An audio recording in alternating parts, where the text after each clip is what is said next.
I've got your energy stories for the third week of June 2023. And in the first one, Massachusetts is taking the lead on requesting support from the Department of Energy to form a Northeast States Collaborative on Interregional Transmission for offshore wind development.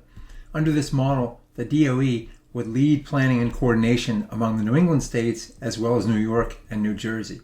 A coordinated approach to offshore transmission planning could greatly increase economic and grid efficiencies as the offshore resource is built out. Importantly, it should also help lower costs for the next generation of wind turbines located even further offshore.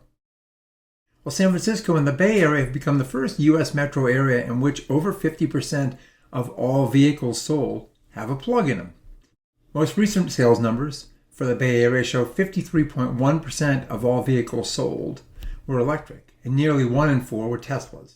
Following the implementation of California's net energy metering 3.0 rules that greatly reduced compensation for surplus solar and increased the value of storage, leading solar and battery company Sunrun indicates that 85% of new California residential solar customers added batteries, up from 20% prior to the implementation of NEM 3.0. SunPower and Sonova are among others seeing higher battery numbers as well. Also in California, the city of Calistoga will soon host 8 megawatts of hydrogen fuel cells to provide clean backup power in the event of outages, replacing today's diesel generator solution. Storage company Energy Vault will own, operate, and maintain the system and offers dispatchable power services to Pacific Gas and Electric.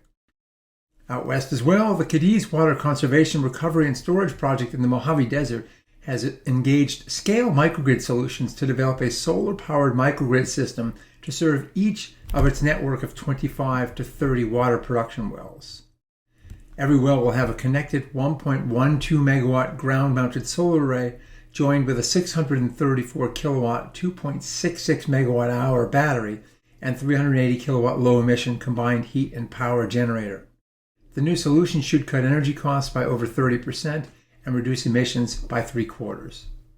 In technology, First Solar unveiled a new thin-film bifacial solar panel in its Series 6 release. To date, bifacial panels have been limited to crystal silicon tech, where they've typically increased total output by over 10%.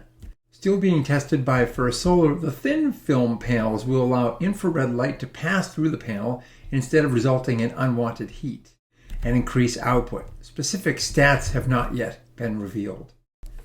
Well, as we get more and more solar panels out in the marketplace and aging, they need to be recycled. And solar and battery remanufacturing company Terra Power has just commissioned its Tennessee plant capable of remanufacturing 125,000 solar panels a year, including the inverters. Remanufactured panels are typically sold at a discount for residential and solar markets, and Terra Power recycles what it can't use, cutting emissions overall by about 35% over original solar panel production. In an effort to reduce carbon emissions, Mercedes-Benz has signed supply agreements and plans to use more than 200,000 tons of low-carbon steel from European suppliers annually by 2030. Steel is responsible for about 20% of total CO2 emissions in EV production. By no later than 2030, Benz intends to cut average life cycle carbon dioxide emissions for new cars versus 2020 levels by about 50%. Well, the EU has promulgated a broad set of new rules for batteries, and these include a mandatory carbon footprint declaration label, stricter waste collection requirements, targets for material waste recovery, including 80% for lithium and 95% for cobalt, copper, lead, and nickel by 2031, as well as minimum levels of recycled content in new batteries. Also in the EV space, Renault has declared it is moving into bidirectional electric vehicles, with the forthcoming Renault 5 to be equipped with a bidirectional onboard charger.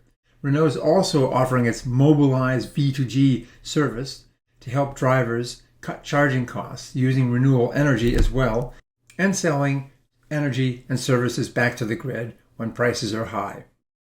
And finally, Uruguay's president announced a massive $4 billion hydrogen project that will include production of synthetic gasoline beginning in 2024. Well, that's all for this week. Thanks for watching, and we'll see you again next week.